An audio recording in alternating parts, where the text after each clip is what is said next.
Hi అండి అందరికీ. నేనైతే ఇది గుమ్మడికాయతో ఇలా రెడీ చేశానండి. గుమ్మడికాయ ఎలా తయారు చేసుకోవాలి ఇది ఇలాగని చెప్పేసి నేను చెప్తాను చూడండి.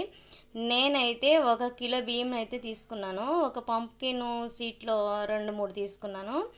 తీసుకొని అవి తొక్క గీసేసి అందులో కొంచెం బెల్లం వేసి ఉడకబెట్టాను. కొంచెం లైట్ సాల్ట్ కూడా వేసాను. ఆ పంప్కిన్ ముక్కలు అయితే ఉడకబెట్టాను, బెల్లమును సాల్ట్ వేసి ఉడకబెట్టాను, వాటర్ వేసి. బాగా ఉడికిపోయేవి 3 ఎజలు వేయించాను. బాగా ఉడికిపోయేవి. అయిపోయిన తర్వాత నేను ఈ బియ్యం రేషన్ బియ్యం అనమాట కడిగేసి ఒక 4 గంటల టైం ఉంచాను. అవి ఆరబెట్టి కొంచెం అవి పౌడర్ కొట్టేసి ఆ పౌడర్ అనమాట ఇవి ఉడికాయి కదా, పంప్కిన్ సీడ్స్ ఉడికాయి కదా, ఉడికాక అదే ముక్కలు ఉడికాయి. ఆ పంప్కిన్ సీడ్స్ అన్నీ తీసి బయట పడేసాను. ఆ ముక్కలు ఉడకబెట్టానని చెప్పాను కదా. అయితే ఆ ముక్కలు బెల్లం వేసి ఉడకబెట్టాను. దాంట్లో బాగా మెదిపేసామండి. కొంచెం మెదిపేసిన తర్వాత దాంట్లో రైస్ పౌడర్ వేసాను. వేసి మొత్తం ముద్ద అయినంత వరకు కూడా కొంచెం అలాగే గ్యాస్ మీద పెట్టి నేనైతే కలిపాను.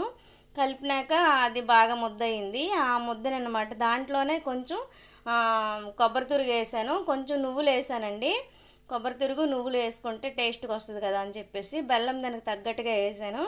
మంచిగా అయ్యింది ముద్ద. ముద్ద అయినాక దాన్ని అనమాట నేను కుక్కర్లో దలసరగా మనకి రావాలి కదా, ఇలా దలసరగా రావాలి కాబట్టి నేను కుక్కర్లో అయితే అడిసేసాను ఆ ముద్ద మొత్తం. అడిసేసినాక అనమాట మనకి ఇలాగైతే రెడీ అయ్యిందండి. కిందన ఇలాగొచ్చింది.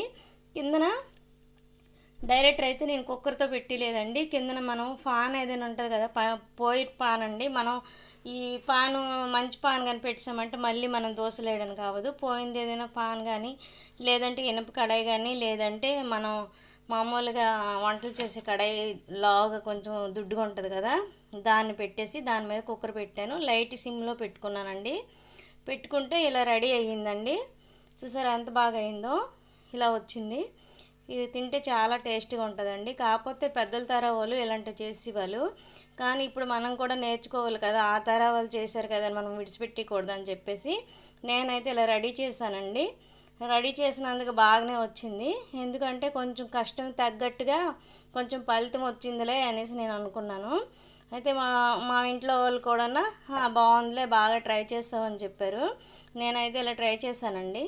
మీకు నచ్చితే ఇది ఎలా చేయాలి ఏంటి అని చెప్పేసి నాకు కమెంట్ చేస్తే నేను మీకైతే మెసేజ్ చేస్తానండి, ఎలా చేయాలి ఏంటి అని చెప్పేసి.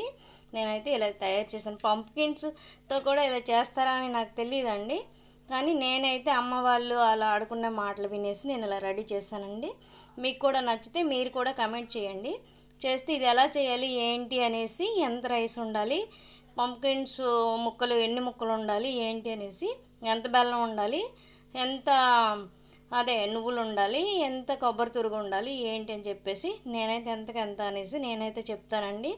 మీ అందరికీ నచ్చితే ఒక్కసారి అయితే చిన్ను బుజ్జి ఛానల్కి మెసేజ్ చేయండి. ఓకేనా? బాయ్ అండి అందరికీ.